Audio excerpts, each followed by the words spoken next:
कि नियोजित शिक्षक हैं और वो कर्मी का दर्जा दिया जाए, इसलिए प्रोटेस्ट हो रहा है। पटना के गर्दनी बाग इलाके में जो कि डेडिकेटेड है एक तरह से प्रदर्शन के लिए, धरने के लिए, यहाँ पर हज़ारों की संख्या में पूरे बिहार राज्य से शिक्षक पहुँचे हैं और अपनी मांगों को यहाँ से बुलंद कर रहे हैं। बिहार में रोज़गार एक बड़ा मुद्दा है और इसी मुद्दे को लेकर के शिक्षक यहाँ तमाम तरह के आरोप राज्य सरकार पर लगा रहे हैं कि उनके साथ एक तरह से अन्याय हो रहा है, अत्याचार हो रहा है। शिक्षकों के निशाने पर अवर मुख्य सचिव शिक्षा विभाग के पाठक भी हैं।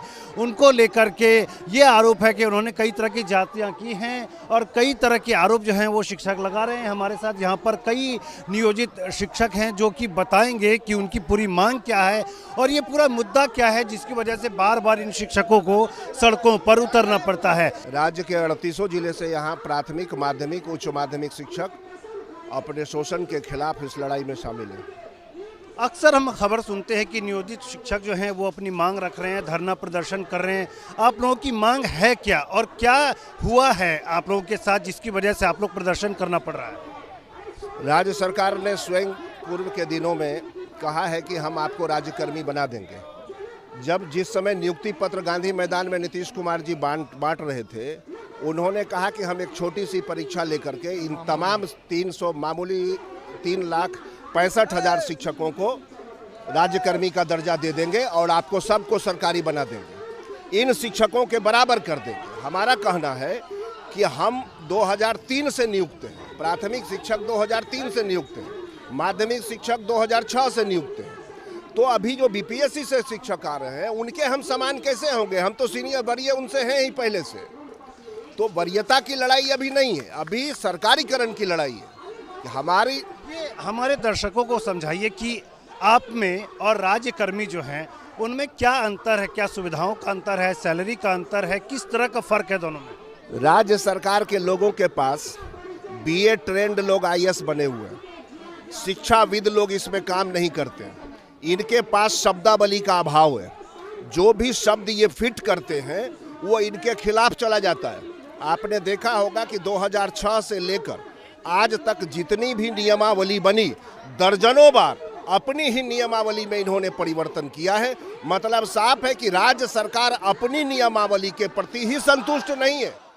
सुप्रीम कोर्ट ने शिक्षकों के खिलाफ फैसला नहीं दिया है, उस पूरे जजमेंट को, न्याय निर्णय को आप पढ़िए। सुप्रीम कोर्ट में राज्य की सरकार ने कहा है कि हम इतने लोगों को पैसा देने से अक्षम है, हम नहीं दे पाएंगे इनको इतना वेतन। इसी आधार पर सुप्रीम कोर्ट ने कहा है कि इन्होंने जो समान काम के लिए समान वेतन मांगा है ये इनका हक है, आप इनको दीजिए। राज्य सरकार ने कहा मेरे पास पैसा नहीं है, इतना इकोनॉमिक क्राइसिस से हम गुजर रहे हैं, कहाँ से इतना पैसा दें। तब राज्य सरकार को सुप्रीम कोर्ट में कमिटमेंट एफिडेविट करके दिया है कि हम 40% राशि बढ़ाने का प्रस्ताव सुप्रीम कोर्ट ने दिया था। इन्होंने सुप्रीम कोर्ट में कहा कि हम 30% वेतन इनका बढ़ाएंगे, तो 30% वेतन भी आज तक इन्होंने नहीं बढ़ाया। मेरा कहना है 2003 में हम लोगों की बहाली शिक्षा मित्र के रूप में हुई थी। आज से अभी तक 20 साल हो गए, 21वां साल चल रहे हैं। 2006 में एक नियमावली नीतीश सरकार की बन करके आई, जो उस नियमावली के तहत शिक्षा मित्र को अपग्रेड करके 60 साल के लिए शिक्षक का दर्जा दे दिया और 60 साल में हम लोग 20 साल की सेवा पूरी कर दिए। इस परिस्थिति में अब ये सरकार नई एक चिट्ठी लाई है, जो राजकर्मी का दर्जा आपको अगर लेना है तो सक्षमता परीक्षा पास कीजिए। मैं पूछना चाहता हूं सरकार से कि नियमावली आप ही बनाते हैं, उसको निरस्त नहीं करते हैं और पुनः नियमावली बना देते हैं। 6 में नियमावली कुछ बनाए, 8 में नियमावली कुछ बनाए, 12 में नियमावली कुछ बनाए, 14 में नियमावली कुछ बनाए, 20 में नियमावली कुछ बनाए, 23 में नियमावली कुछ। क्या बात है भाई? इन्होंने नियमावली बनाया कि बीपीएससी के आपको देना पड़ेगा और देने के बाद 3 जिला आपको ऑप्शन देना पड़ेगा और 3 जिला के बाद आपको स्कूल आवंटन किया जाएगा। लेकिन हम लोग ने आंदोलन करते रहे कि हम नियोजित 20 साल से जो सेवा कर रहे हैं, बिना परीक्षा के, बिना सक्षमता को हमको बीपीएससी के तरह राजकर्मी घोषित किया जाए। लेकिन सबसे बड़ा प्रश्न यह है कि तेजस्वी की सरकार और नीतीश की सरकार, तेजस्वी सरकार ने अपनी प्लानिंग में रखा था कि बिना परीक्षा के आप लोगों को राज्यकर्मी दिया जाएगा। लेकिन वही जो है से बिली भगत आज तेजस्वी जब सरकार चली गई तो कल बयान विधानसभा में दिए हैं कि आप माननीय मुख्यमंत्री जी ये शिक्षकों को ओल्ड पेंशन दे दीजिए। बारे वाह, आप ओल्ड पेंशन देने के लिए बात आप कह रहे हैं। जिस समय सरकार थी उसमें कुछ हम लोगों के बारे में नहीं बोले, तो हम लोग कभी भी डरने वाले नहीं हैं। बिहार के अलग अलग ज़िलों से जो यहाँ पर शिक्षक पहुँचे हुए नियोजित शिक्षक, वो काफ़ी आक्रोशित हैं। और अब तेजस्वी यादव जिस समय सरकार में थे वो भी आरोप है कि उस वक्त शिक्षकों के लिए कुछ नहीं किया गया।